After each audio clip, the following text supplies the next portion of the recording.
akan soyayya.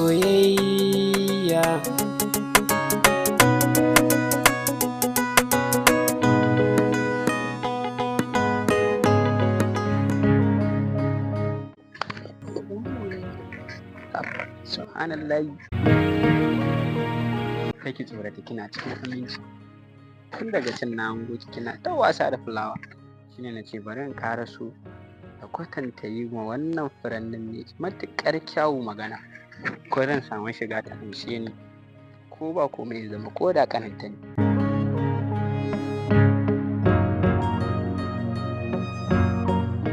Kin san menene? Murmushin ki zai yi saurin kashe mutum, amma fa ba da bakin ciki ba, zai mutu ne cikin farin ciki.